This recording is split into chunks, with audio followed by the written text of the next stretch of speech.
La dernière supernova, un roman de Éric Simon. Juin 2025. C'est génial! Quand on a vu ça, on a regardé toutes les possibilités. Et franchement, on avait du mal à croire que ça pourrait être ça. Et c'est pareil chez nous. On ne comprenait pas pourquoi le signal était si distordu. Et comme tout le monde s'attendait à voir un trou noir, ça fait une sérieuse anomalie. Et je pense que c'est pour ça que les autres expériences, les Américains et les Japonais, n'ont encore rien communiqué. Ils voudraient avoir d'autres signatures. Est-ce que tu penses que les gens de Kagra discutent avec ceux de Hypercamonde demanda Laura à Claire Bertin. Est-ce qu'ils auraient pu leur donner leurs résultats, qui doivent être les mêmes que les vôtres, j'imagine? Oui, ils ont à peu près la même sensibilité, donc ils ont bien vu l'anomalie. Je ne sais pas quelle est leur proximité avec les expériences de neutrinos, peut-être à travers le réseau d'alerte. Bon, il y a aussi LIGO et Dune, qui sont très américano-américains. En tout cas, si on veut être les premiers, il va falloir aller très vite pour le papier. De notre côté, on a déjà commencé à rédiger un squelette avec une introduction et quelques paragraphes sur la partie neutrino. Ok, c'est bien. Envoyez-moi déjà ce que vous avez fait. Je vous propose qu'on travaille en ligne à partir de votre draft. Ça évitera les allers-retours par mail. Et on a un serveur collaboratif ici à l'école normale. Je peux vous donner un accès tout de suite. Comme ça, vous pourrez mettre les fichiers dès ce soir. Très bien. Ça serait bien qu'on se donne une deadline pour l'envoi à l'éditeur. Qu'est-ce que tu penses de la fin de la semaine prochaine? Ça te paraît jouable? Demanda Laura. On est lundi? Ouais, ok, disons samedi en 8. Claire Bertin était une jeune femme dont le dynamisme faisait plaisir à entendre au téléphone. Laura avait craint de la brusquer au moment où il fallait instiller une petite pression amicale. La réponse avait été on ne peut plus engageante. Les deux jeunes chercheuses avaient un intérêt commun, et on n'en était pas encore à se battre pour savoir qui serait le premier ou le dernier auteur du papier. Au fait, on n'a pas parlé du journal, reprit Laura qui allait raccrocher. Chez nous, on publie historiquement dans Physical Review Letters. On connaît bien l'éditeur, mais ça peut être un autre. L'intérêt de PRL, c'est son gros facteur d'impact. Il est d'environ 8,5. C'est pas mal, et on va quand même pas tenter Nature ou Science. Non, on ne pensait pas aux gros journaux. Ça serait trop long avant la publication, de toute façon. Et en termes de facteur d'impact, on n'a pas mieux que 6 dans les nôtres. L'Astrophysical Journal n'est qu'à 5,8, tu vois. Et même Nature Astronomy, il arrive péniblement à 6,2. Bon, ok. Donc, ok, a priori pour PRL, si le processus de review n'est pas trop long. Bon, je vais quand même en parler à Christina Voldoni. Ça marche. Allez, je vous envoie tout de suite le lien du serveur et à très bientôt. Merci Claire, ça va être super, j'en suis sûr. Des collaborations scientifiques fructueuses pouvaient naître sur un coup de fil. Les expériences de détection de neutrinos et de détection d'ondes gravitationnelles n'avaient jamais vraiment travaillé ensemble. Le réseau S-News, qui avait été mis en place initialement par les différentes expériences de détection de neutrinos, n'avait pas cet objectif, mais juste celui de partager les signaux d'alerte pour que toutes les communautés concernées puissent se mettre en ordre de bataille pour acquérir le plus de données possible dans les meilleures conditions. Ce qui se passait ensuite ne relevait plus de la boîte vide qu'était le serveur S-News. Les équipes s'activèrent des deux côtés en mettant dans le tuyau une dizaine de personnes de part et d'autre. Moins de 12 jours pour pondre un papier qui soit assez robuste scientifiquement et suffisamment bien écrit pour que les reviewers aient le moins de commentaires possible afin que l'article sorte au plus vite. C'était un véritable challenge.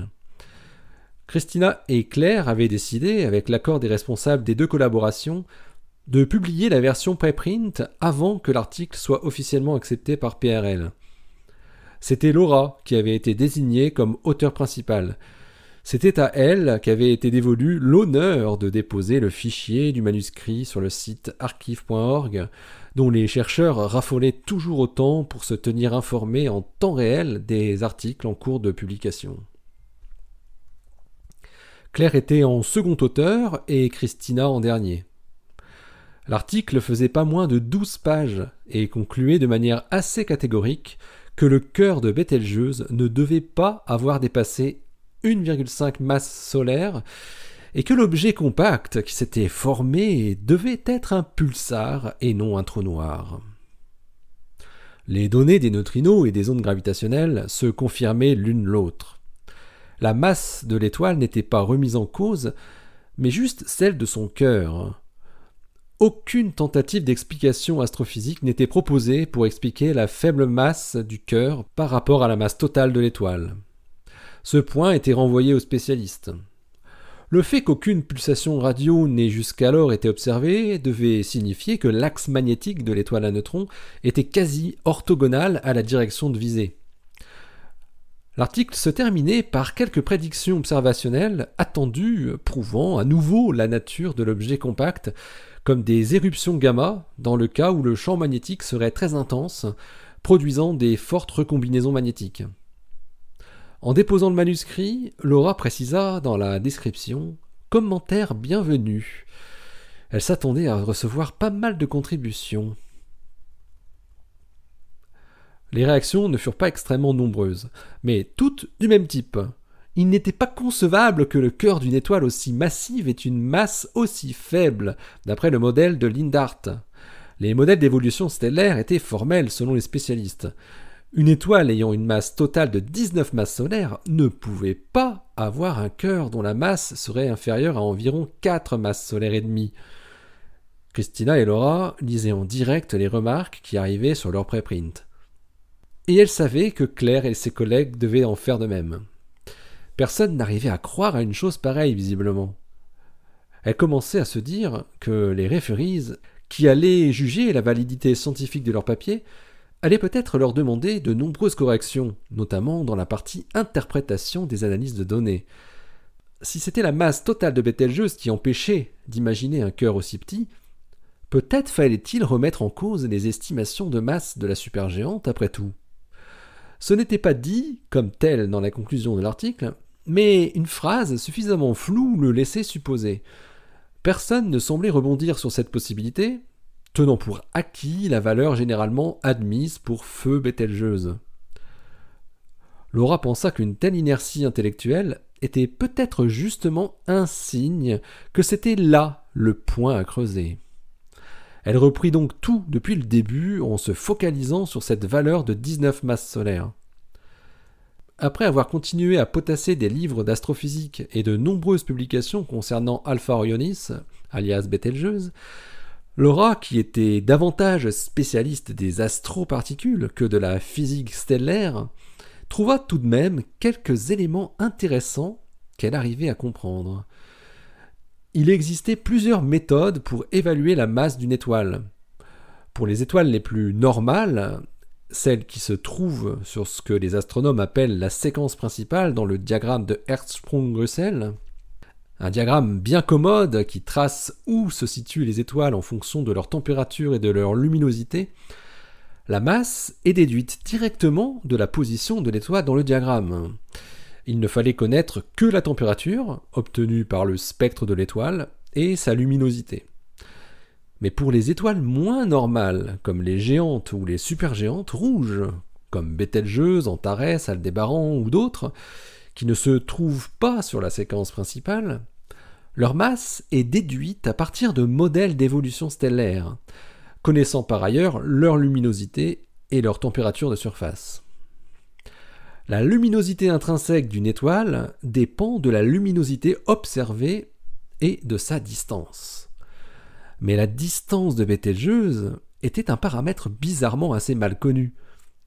La raison de cette incertitude venait de la taille hors norme de l'étoile, plus de 1000 fois celle du Soleil, ce qui faisait que, comme elle était relativement proche de nous, son mouvement de parallaxe dans le ciel était trop faible par rapport à son diamètre apparent.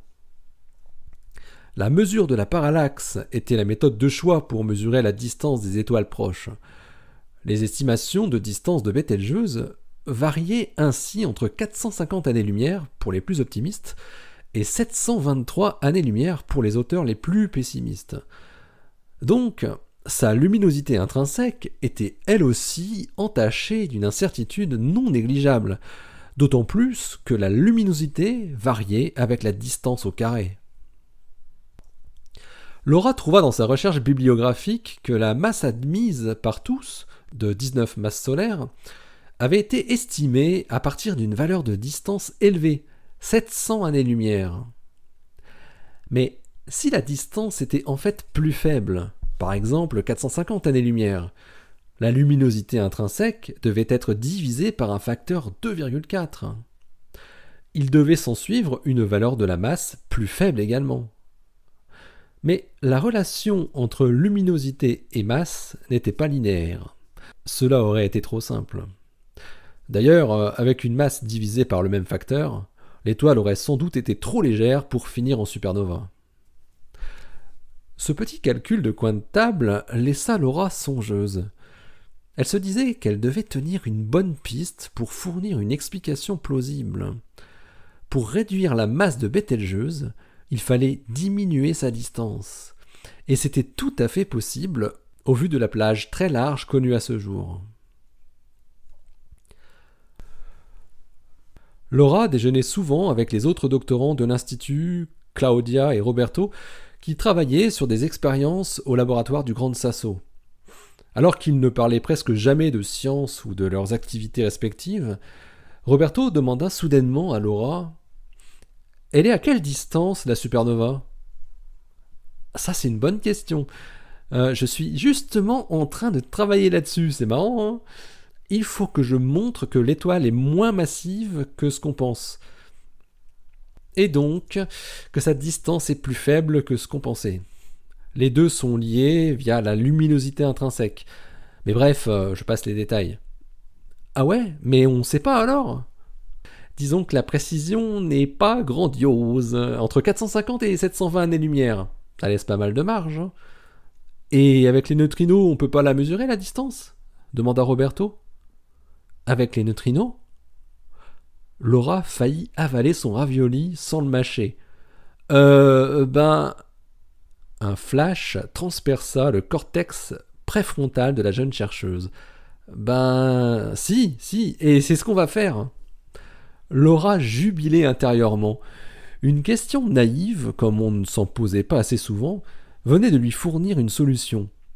Il devait être possible de trouver la bonne valeur de la distance avec le temps d'arrivée des neutrinos par rapport au temps d'arrivée des ondes gravitationnelles. Il fallait surtout éviter d'utiliser l'arrivée des photons parce qu'avec eux, il y avait trop de paramètres modélisés, comme la structure des couches en expansion, l'éjecta de la supernova et aussi leur composition.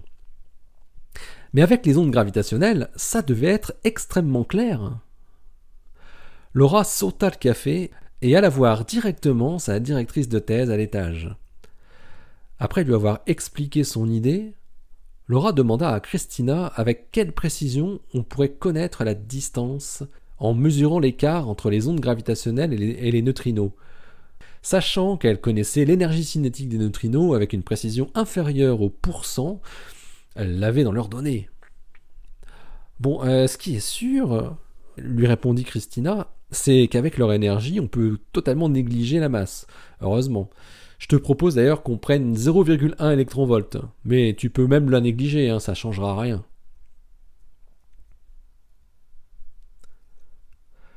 Pour le staff dirigeant de Galactix et pour son grand chef Egon Scumm, la date de juillet 2029 était un symbole fort.